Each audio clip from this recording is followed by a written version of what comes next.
गर्गाचार्य जी को वसुदेव ने धीरे से भेजा मथुरा से। मथुरा के कुल पुरोहित हैं, खानदान के पुरोहित हैं, यदुवंश के हो। गर्गाचार्य जी बहुत बड़े पंडित जी, बड़े विद्वान पंडित।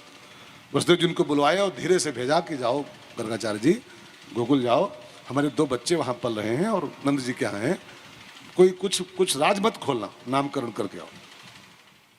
हमारे संतों ने कहा है नामकरण एक संस्कार है, और मनुष्य के जीवन को हमारे महापुरुषों ने 16 संस्कारों में बांध रखा है, 16 संस्कारों में।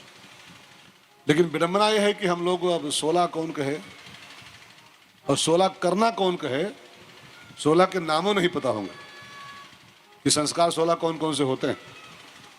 एक आधे कोई शास्त्रीय आचार्य भले जानते हो कि 16 संस्कार कौन कौन है। हम लोग करना तो गया चूल्हे में, नाम नहीं पता होगा बहुतों को कि 16 होते कौन कौन से हैं। लेकिन 16 संस्कारों में जीवन को बांध रखा गया था। ये समय समय पर ये संस्कार करो, ये संस्कार करो, ये संस्कार करो। संस्कार करने से वो बालक संस्कारी बन जाता है।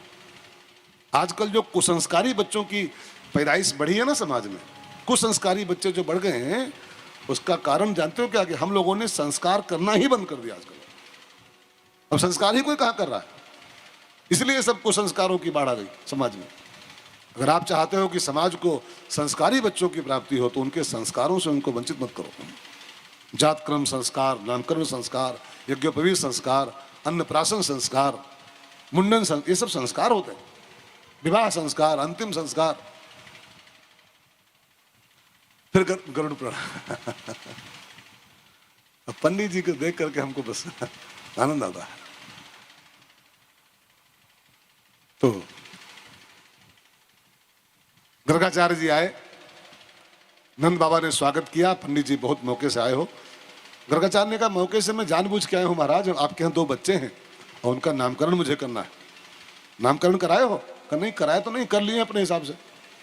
एक थोड़ा बलवान है तो उसको बलुआ कहते हैं, और एक को थोड़ा काला काला उसको कलुआ कहते हैं।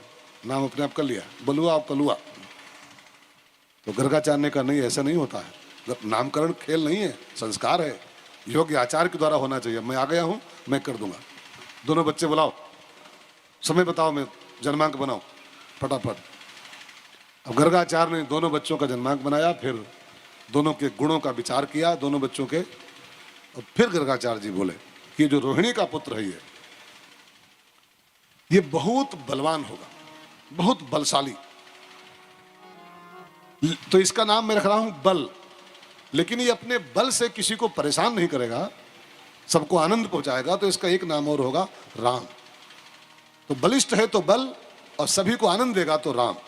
दोनों मिला दो तो बलराम, इसका नाम होगा बलराम।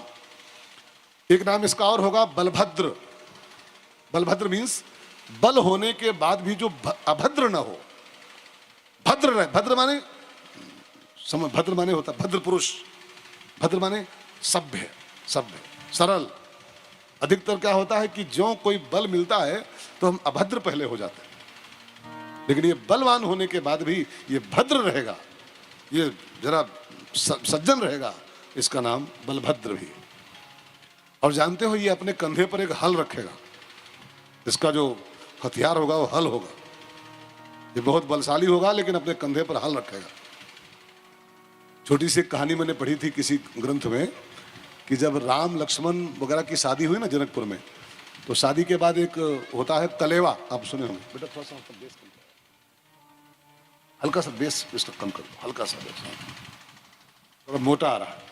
हमारे गले में भगवान ने वैसे भी खूब बेस डाल के पैदा किया हमको। हाँ, खूब बढ़िया बेस बना के भेजा ऊपर से।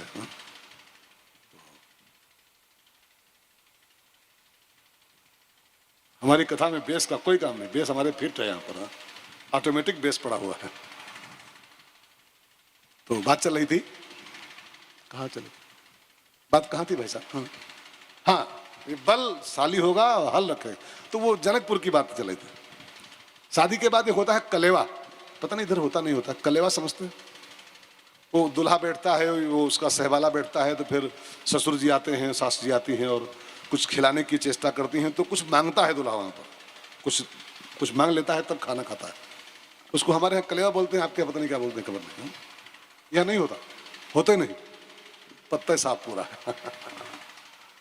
हमारे उधर की परंपरा है कलेवा की। शादी में, शादी के बाद विदाई के जस्ट पहले एक फंक्शन होता है, वो उसको आंगन में बैठता है दूल्हा और दो चार लड़के बैठते हैं, फिर वो कुछ लाती है सास ससुर, और फिर खाने के पहले उसको कुछ मांगना होता है कि ये दो तब हम खाएंगे। तो कलेवा का समय आया जनकपुर में, चारों भैया बैठे आंगन में, जनक जी आए और सुनैना मैया आई कुछ लेके, रबड़ी मलाई, राम जी खाओ। तो और ये भी कह दिया ऐसे मत खाना, कुछ मांग लो तब खाओ, कुछ मांगो तब खाओ, ऐसे खाओगे तो लोग हंसेंगे कि ऐसे खा लिया। कुछ मांग लो। तो राम जी को लगा मैं मांग क्या लूं यार, मुझे कोई भिखमंगा हूं क्या, दाता हूं मैं, क्या मांगू। तो जनक जी ने कहा कुछ तो मांगो यार, यहाँ पर परंपरा है मांगने की, इस अवसर पर कुछ मांगना चाहिए। तो राम ने कहा अगर देना है तो एक काम करो, अयोध्या से जितने भी कुंवारे लड़के आए हैं, जितने कुंवारे आए हैं उन सबकी शादी यहीं से कराओ जनकपुर से। हाँ, हम लोग रुके रहेंगे 5-6 महीने और भले। हाँ, जितने भी लड़के कुंवारे आए हैं अयोध्या से, सबके योग्य लड़की ढूंढो जनकपुर की और सबकी शादी यहीं से कराओ। ससुराल अगर मेरी यहाँ है तो सबकी यहीं होनी चाहिए। तो राम जनक जी ने कहा ठीक है हो जाएगा। लक्ष्मण जी के पास आए, तुम क्या मांगोगे। लक्ष्मण ने कहा ससुर जी हमको तो एक चीज चाहिए भाई साहब। क्या। कहा जिस हल से आपने जोता था ना खेत, तो जो घड़ा निकला था वो सीता मैया का घड़ा, तो जिस हल से सीता मैया का प्राकट्य हुआ था हमको वही हल चाहिए, बस वही हल। सीता हमारी माँ है और जिस हल ने हमारी माँ को धरती पर से निकाला था, माँ को प्रकट किया, हमको वो हल चाहिए बस। तो क्या करोगे उसको। कहा इस अवतार में तो कुछ नहीं करूंगा, उसको रख लूंगा चुपचाप, लेकिन जो मेरा अगला अवतार होगा बलराम का अवतार, तो मैं उसी हल को हमेशा अपने कंधे पर रखूंगा। मेरी माँ का जन्मदाता हल है वो, मेरी माँ को पैदा किया। तो वही हल उनके पास था, वही लक्ष्मण जी बलराम बने हैं शेषनाग, है ना। तो वही हल कंधे पर रखते थे। तो हल इसका शस्त्र होगा, हमेशा ये हल को धरेगा अपने कंधे पर। बलशाली होगा और हलधर हो, बलधर भी होगा हलधर भी होगा। हल माने क्या होता है, एक तो हल की परिभाषा ये तो हो गई, तो छोड़ो। हल माने होता है समाधान। हल माने जिसे बोलते हैं ना कि ये प्रश्न हल करो, इसको हल करो, तो हल माने सॉल्यूशन, समाधान, उत्तर, उत्तर। तो ये सूत्र है कि समाज का जो जो बलधर है वो सब हलधर हो जाए।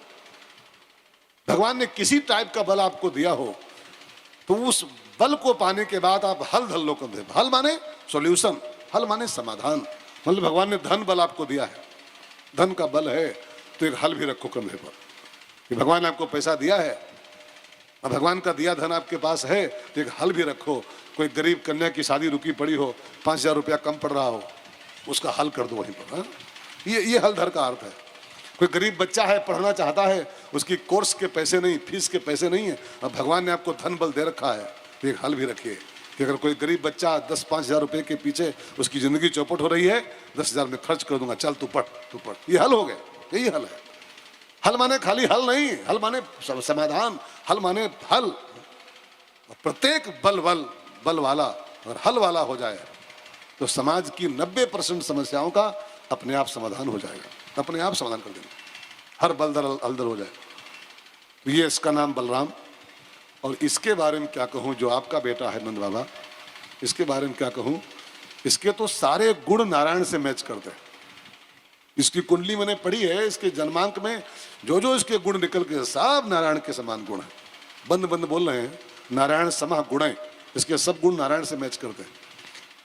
अब नारायण के समान कोई दूसरा है नहीं भाई, इसको ख्याल रखिएगा। नारायण समः इसका मतलब क्या है कि ये नारायण ही है, नारायण के समान कोई दूसरा होता ही नहीं।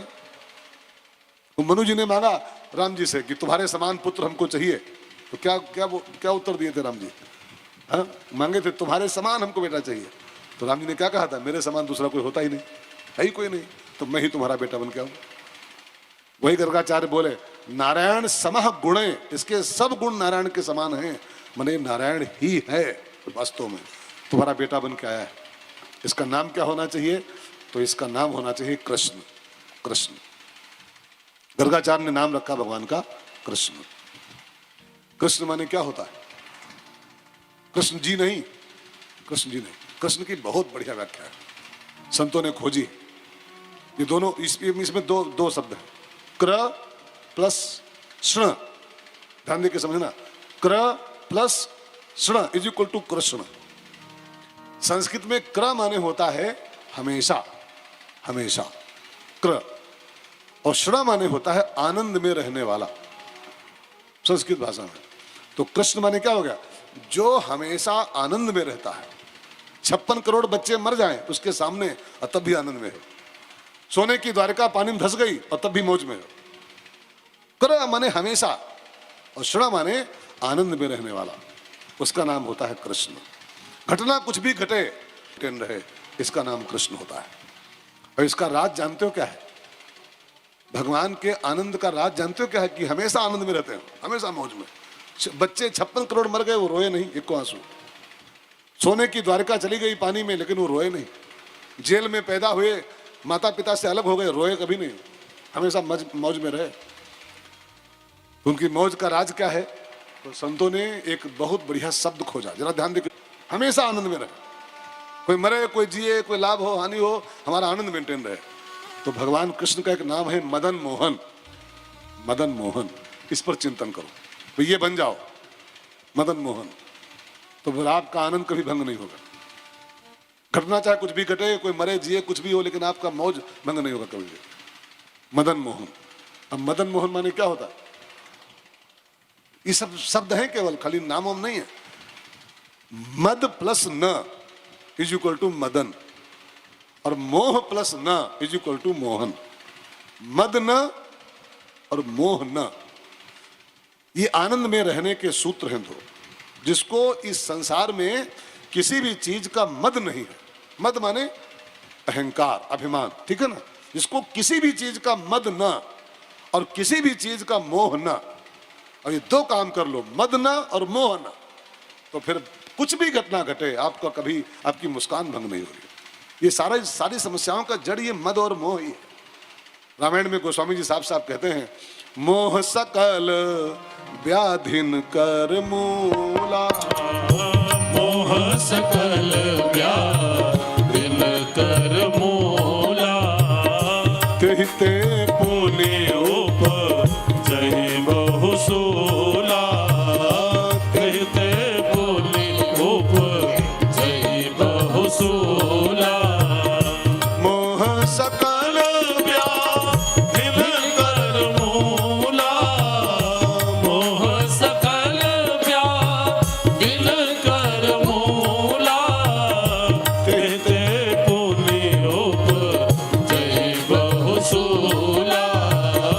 कहते पुनि उपजहि बहु सूला। सारी व्याधियों का, सारे कष्टों का, सारे दुखों का मूल क्या है? मोह। और बन जाओ मोह न, मुझको किसी चीज से मोह नहीं। मोह माने क्या होता है? मोह माने होता है ये जानते हुए भी कि ये हमारी वस्तुएं नहीं हैं, और फिर भी उसको मेरी मेरी करना, मेरा मेरा मेरा। जानते हैं परफेक्ट 100% कि यहाँ का एक तिनका भी आपका नहीं, एक वस्तु, एक व्यक्ति, एक भी चीज आपकी इसमें से नहीं, सब भगवान का है।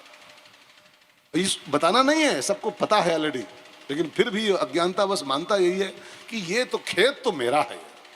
अब बोलेगा यही, सब भगवान का है, सब भगवान का, ये पूरा संसार भगवान का।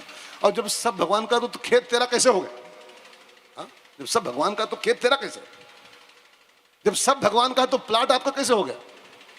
जब सब भगवान का है तो बच्चा मेरा है, कैसे आपका हो गया?